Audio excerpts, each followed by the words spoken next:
Welcome to study point. दोस्तों इस video में हम बिहार से इंटर लेवल मेंस एग्जाम के लिए दोस्तों जो एक प्रैक्टिस सेट लेकर आए दोस्तों, इसमें हमने सारे अच्छे जो क्वेश्चन दोस्तों लिए हैं। दोस्तों वीडियो में 30 प्रश्न होने वाले हैं। 30 में से आप कितने प्रश्न सही करते हैं हमें कमेंट करके जरूर बताइएगा, क्योंकि सारे प्रश्न इंपॉर्टेंट है। तो आइए शुरू करते हैं आज का वीडियो। देखिए पहला प्रश्न क्या है। कैबिनेट मिशन की संस्तुतियों के आधार पर जुलाई 1946 में संविधान सभा का गठन किया गया। कौन सी रियासत थी जिसने संविधान सभा में भाग नहीं लिया। देखिए मोस्ट इंपॉर्टेंट प्रश्न है। आप सभी को पता है कि कैबिनेट मिशन की संस्तुति के आधार पर जो है जुलाई 1946 में संविधान सभा का गठन किया गया था, और इसमें से एक ऐसी रियासत थी जिसने संविधान सभा में भाग नहीं लिया था।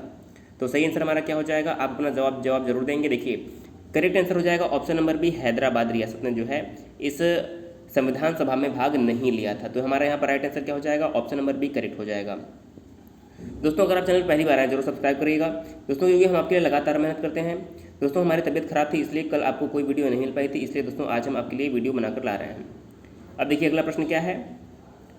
अंतर्राज्यीय नदियों, देखिए काफ़ी इंपॉर्टेंट प्रश्न है। ऐसे प्रश्न आपको मेंस एग्जाम में ज़रूर देखने को मिलने वाले हैं। देखिए अंतर्राज्यीय नदियों एवं नदी घाटियों में से पानी में से संबंधित विवादों के संबंध में जो उल्लेख है किस अनुच्छेद में, यानी कि जो अंतर्राज्यीय नदी विवाद होते हैं तो यह जो है किस अनुच्छेद में इसका वर्णन किया गया है। तो हमारा आंसर क्या हो जाएगा, सही आंसर हो जाएगा हमारा ऑप्शन नंबर ए 262।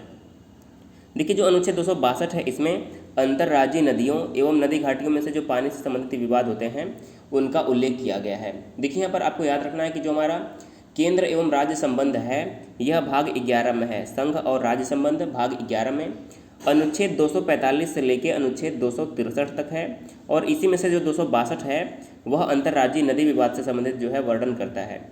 अगर हम बाकी ऑप्शन की बात करें, देखिए आपको पता है जो हमारा अनुच्छेद 368 है यह संविधान संशोधन के बारे में इसमें वर्णन है।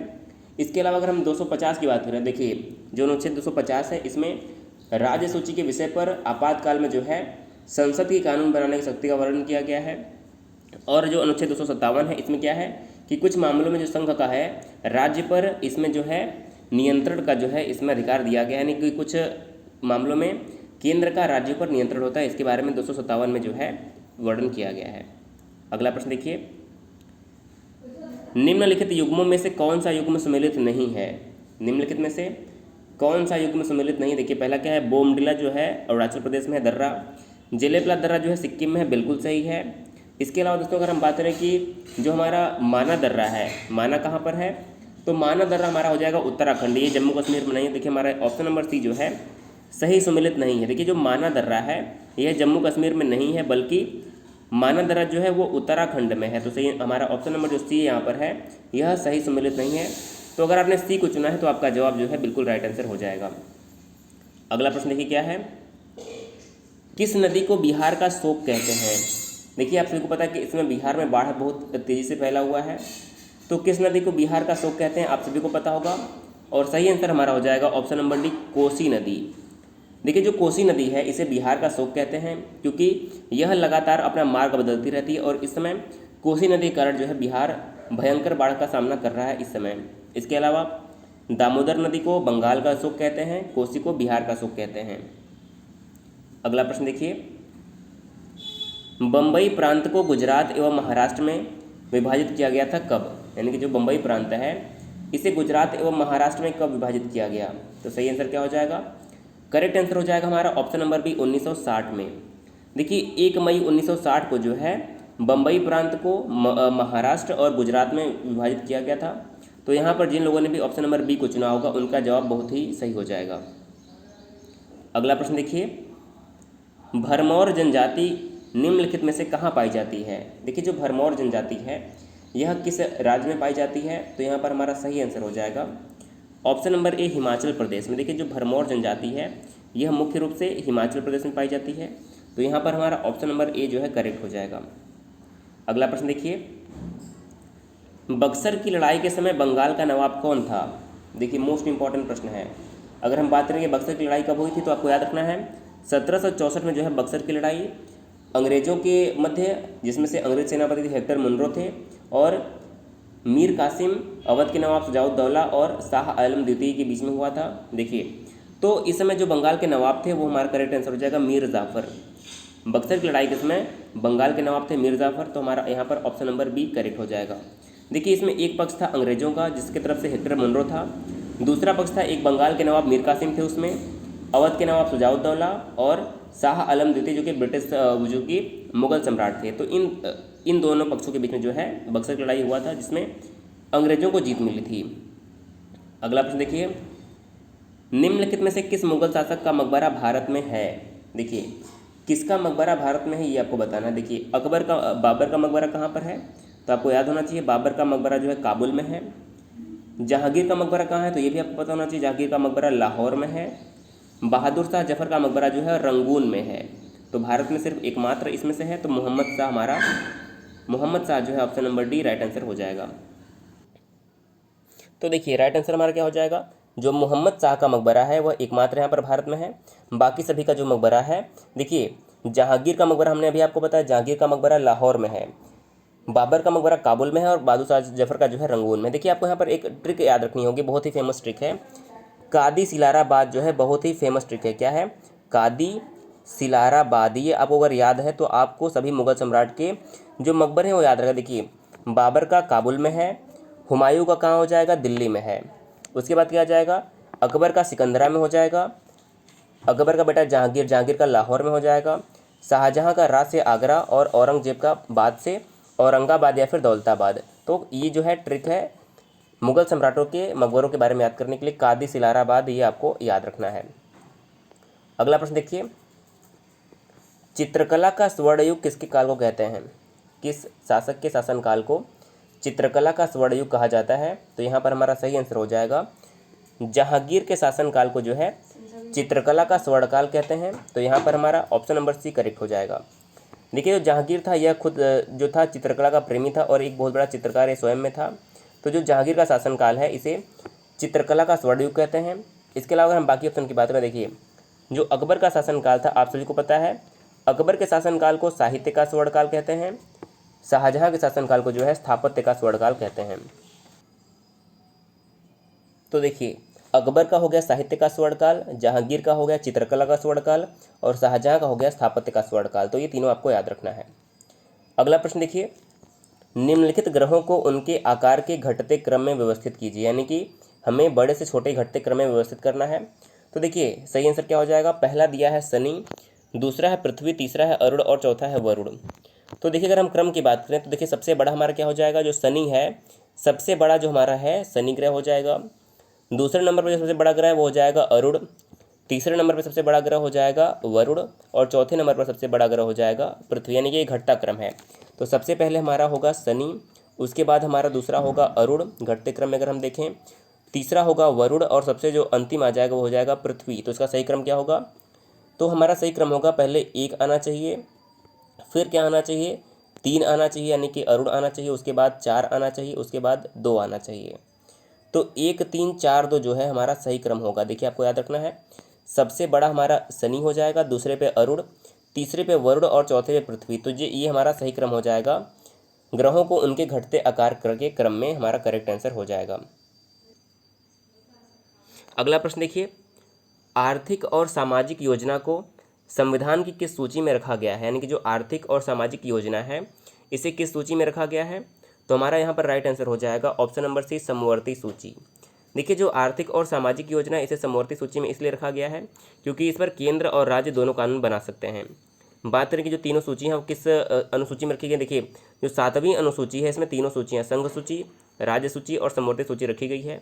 संघ सूची पर केवल केंद्र सरकार कानून बना सकती है, राज्य सूची पर केवल राज्य सरकार और समवर्ती सूची पर जो है केंद्र और राज्य दोनों जो है कानून बना सकते हैं। लेकिन इसमें जो प्राथमिकता मिलेगी वो केंद्र सरकार को मिलेगी, जिसे हम संसद की अवशिष्ट शक्तियाँ भी कहते हैं। तो ये आपको पॉइंट याद रखना होगा।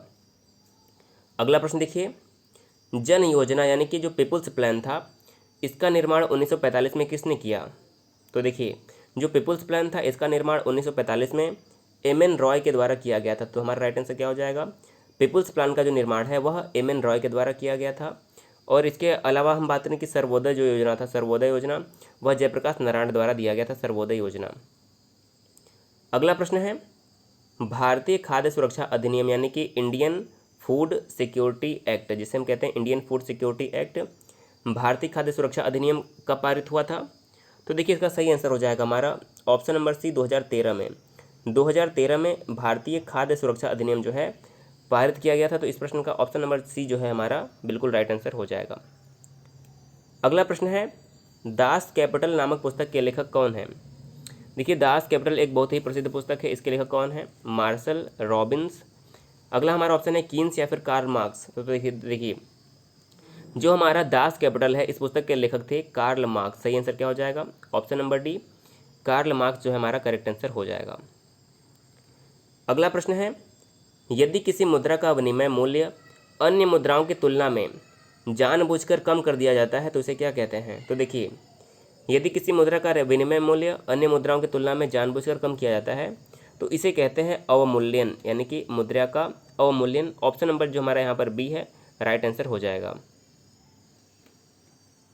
अगला प्रश्न है, मीरा सेठ समिति का संबंध किससे है? देखिए जो मीरा सेठ समिति थी इसका संबंध किससे है? हथकरघा विकास से, चीनी उद्योग से, वस्त्र उद्योग से या फिर लघु उद्योग से। तो यहाँ पर हमारा सही आंसर हो जाएगा जो मीरा सेठ समिति का संबंध है वो है हथकरघा के विकास से। तो यहाँ पर हमारा ऑप्शन नंबर ए हथकरघा के विकास से जो है करेक्ट आंसर हो जाएगा। अगला प्रश्न देखिए, यदि कर्मचारी अपने सेवा काल पूरा होने से पहले ही जो अपना पद अगर छोड़ देता है तो कंपनी द्वारा एक अधिक उदार भुगतान उसे प्राप्त होता है, इसे क्या कहते हैं? तो देखिए यदि कोई कर्मचारी अपने आप से जो है अपना कोई पद छोड़ देता है, यानी कि इस्तीफा दे देता है या अपना जो है सेवा काल समाप्त कर लेता है तो उसे कहते हैं गोल्डन हैंडशेक जो है करेक्ट आंसर हो जाएगा ऑप्शन नंबर सी। यानी कि अपनी इच्छा से जो अगर कोई अपने पद से मुक्त होता है तो उसे कहते हैं गोल्डन हैंडशेक। देखिए जो गोल्डन हैंडशेक जो था ये एक योजना लाई गई थी कि कोई भी व्यक्ति अगर अपनी इच्छा से अगर अपने पद को छोड़ता है तो उसे जो है अतिरिक्त कोई भी उदार भुगतान दिया जाएगा। तो हमारे यहाँ पर ऑप्शन नंबर सी करेक्ट हो जाएगा, जो गोल्डन हैंडशेक स्कीम थी यहाँ पर करेक्ट आंसर हो जाएगा। अगला प्रश्न है, विश्व में सर्वाधिक जागृत ज्वालामुखी कहाँ पर स्थित है? देखिए तो यहाँ पर बात हो रही है विश्व में सर्वाधिक जागृत ज्वालामुखी जी कहाँ पर स्थित है? तो इस प्रश्न का सही आंसर हो जाएगा ऑप्शन नंबर बी प्रशांत महासागर। देखिए जो अधिकांश जागृत ज्वालामुखी हैं वह प्रशांत महासागर में स्थित है। तो यहाँ पर हमारा option number B correct answer हो जाएगा। इसके अलावा हम बात करें कि वैसे कि जो प्रमुख जागृत ज्वालामुखी में कौन कौन से देखेंगे तो आपको याद रखना है जो इटली का एटना क्या है, आपको याद रखना है इटली का एटना ज्वालामुखी जो है एक जागृत ज्वालामुखी में पहले नाम याद रखना है। और एक आपको याद रखना है इटली का स्ट्राम्बोली। देखिए जो स्ट्राम्बोली ज्वालामुखी है इसमें लगातार उद्गार होते रहते हैं, इसलिए इसे भूमध्य सागर का प्रकाश स्तंभ भी कहते हैं। स्ट्राम्बोली को भूमध्य सागर का प्रकाश स्तंभ कहते हैं क्योंकि इसमें लगातार जो है उद्गार होता रहता है। तो ये भी आपको याद रखना है। अगला प्रश्न है, डोनवास क्षेत्र किसके लिए प्रसिद्ध है? तो देखिए जो डोनवास क्षेत्र है वह कोयला के लिए प्रसिद्ध है। तो यहाँ पर जिन लोगों ने भी बी को चुना होगा उनका जवाब करेक्ट हो जाएगा। अगला प्रश्न है, यूरेनियम सिटी कहाँ पर स्थित है, यानी कि किस स्थान को यूरेनियम सिटी कहते हैं? तो देखिए जो यूरेनियम सिटी है वह कनाडा में स्थित है। सही आंसर क्या हो जाएगा? यूरेनियम सिटी कनाडा में स्थित है। तो इस प्रश्न का सी ऑप्शन जो है करेक्ट आंसर हो जाएगा। अगला प्रश्न देखिए, लक्षद्वीप समूह में द्वीपों की संख्या कितनी है? देखिए जो लक्षद्वीप समूह है इसमें द्वीपों की अगर कुल संख्या की हम बात करें तो करेक्ट आंसर हो जाएगा ऑप्शन नंबर बी 36।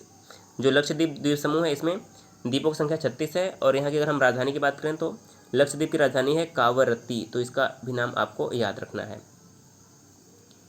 अगला प्रश्न है, निम्नलिखित में से कौन सा कथन असत्य है, यानी कि निम्नलिखित में से कौन सा कथन जो है गलत है, आपको ये पहचानना है। तो देखिए पहला क्या है, भारत का दक्षिणी बिंदु पिग्मेलियन पॉइंट है, बिल्कुल सही है। देखिए जो दक्षिणी बिंदु इंदिरा पॉइंट है, इंदिरा पॉइंट का ही पुराना नाम पिग्मेलियन पॉइंट था। तो ये हमारा जो है बिल्कुल सही है। दूसरा ऑप्शन है कि भारत की कुल समुद्री सीमा की लंबाई 7516.5 किलोमीटर है, ये भी बिल्कुल सही है। तीसरा ऑप्शन है पाक जल संधि भारत और पाकिस्तान के मध्य। देखिए ये जो है असत्य है, क्योंकि जो पाक जल संधि है यह भारत और पाकिस्तान के बीच में नहीं बल्कि भारत और श्रीलंका के मध्य में स्थित है। तो देखिए सही आंसर क्या हो जाएगा? ऑप्शन नंबर जो सी है ये असत्य है। पाक जल संधि भारत और श्रीलंका को अलग करता है। तो ऑप्शन नंबर सी हमारा यहाँ पर करेक्ट आंसर हो जाएगा। अगला प्रश्न देखिए, निम्नलिखित राज्यों में से किसकी तटरेखा सर्वाधिक लंबी है? किस राज्य की तटरेखा सर्वाधिक लंबी है? तो इस प्रश्न का सही उत्तर हो जाएगा ऑप्शन नंबर ए गुजरात। देखिए जो गुजरात है इसकी तटरेखा सबसे लंबी है और जो गोवा है गोवा की तटरेखा जो है सबसे छोटी है। ये दोनों पॉइंट याद रखने हैं आपको। अगला प्रश्न देखिए क्या है, कौन सा महत्वपूर्ण अक्षांश भारत को लगभग 2 बराबर भागों में विभाजित करता है। तो कौन सा महत्वपूर्ण अक्षांश भारत को लगभग 2 बराबर भागों में विभाजित करता है। तो सही आंसर हो जाएगा 23.5 डिग्री नॉर्थ, यानी कि जो 23.5 डिग्री उत्तरी अक्षांश होता है जिसे हम कर्क रेखा कहते हैं। देखिए जो 23.5 डिग्री उत्तरी अक्षांश होता है जिसे कर्क रेखा कहते हैं, यह भारत को लगभग 2 बराबर भागों में विभाजित करता है। तो यहाँ पर हमारा ऑप्शन नंबर बी जो है करेक्ट आंसर हो जाएगा। अगला प्रश्न है, हिमालय किस प्रकार का पर्वत है। तो देखिए जो हिमालय है यह एक प्रकार का वलित पर्वत है। सही उत्तर क्या हो जाएगा, हिमालय वलित पर्वत है। ऑप्शन नंबर ए करेक्ट हो जाएगा। और हम बात करें कि हिमालय की सबसे ऊंची चोटी कौन सा है, तो आप सभी को पता है माउंट एवरेस्ट जो है हिमालय की सबसे ऊंची चोटी है। इसकी लंबाई 8,850 मीटर लगभग है, तो ये भी याद रखना है। अगला प्रश्न है, अंडमान और निकोबार द्वीप समूह की सर्वोच्च चोटी कौन सी है। अंडमान और निकोबार द्वीप समूह की सर्वोच्च चोटी कौन सी है। तो यहाँ पर हमारा सही आंसर हो जाएगा option number D saddle peak. देखिए जो सैडल पीक है यह अंडमान निकोबार की सबसे ऊंची चोटी है। तो ऑप्शन नंबर डी यहाँ पर हमारा करेक्ट आंसर हो जाएगा। अगला प्रश्न है कि केसर की सबसे अधिक मात्रा कहाँ पर उत्पन्न होती है। केसर की सबसे अधिक मात्रा कहाँ पर उत्पन्न होती है। तो इस प्रश्न का सही आंसर क्या हो जाएगा, जम्मू और कश्मीर। देखिए जो जम्मू कश्मीर है यहाँ पर केसर की सर्वोच्च मात्रा जो सर्वाधिक मात्रा उत्पन्न होती है। और जो कश्मीर का केसर है इसे जीआई टैग भी दे दिया गया है। जो कश्मीर का केसर है इसे जीआई टैग भी दे दिया गया है, तो ये पॉइंट भी इंपॉर्टेंट हो जाता है। अगला प्रश्न है, निम्नलिखित में से कौन ऊर्जा का परंपरागत स्रोत नहीं है। निम्नलिखित में से कौन सा ऊर्जा का परंपरागत स्रोत नहीं है। तो देखिए प्राकृतिक गैस, कोयला और खनिज तेल सभी परंपरागत स्रोत हैं, लेकिन जो भूतापीय ऊर्जा है यह ऊर्जा का परंपरागत स्रोत नहीं है। तो ऑप्शन नंबर डी यहाँ पर करेक्ट आंसर हो जाएगा। अगला प्रश्न है, कुद्रेमुख लौह खनिज परियोजना निम्नलिखित में से किस राज्य में स्थित है। तो देखिए जो कुद्रेमुख लौह खनिज परियोजना है यह कर्नाटक राज्य में स्थित है। तो यहाँ पर हमारा सही आंसर क्या हो जाएगा, option number A Karnataka correct हो जाएगा। और आज का हमारा अंतिम प्रश्न है, वन इंडियन गर्ल पुस्तक के लेखक कौन है। तो देखिए जो वन इंडियन गर्ल पुस्तक है इसके लेखक है चेतन भगत। सही आंसर क्या हो जाएगा, option number B Chetan Bhagat सही उत्तर हो जाएगा। तो इस प्रश्न का बी करेक्ट हो जाएगा। देखिए इस प्रश्न में हमने इस वीडियो में 30 प्रश्न लिए थे जो कि काफ़ी अच्छे प्रश्न थे। आपने 30 में से कितने प्रश्न सही किए हमें कमेंट करके ज़रूर बताइएगा। अगर आपको वीडियो पसंद आया हो तो वीडियो को दोस्तों शेयर जरूर करिएगा। वीडियो देखने के लिए बहुत बहुत धन्यवाद।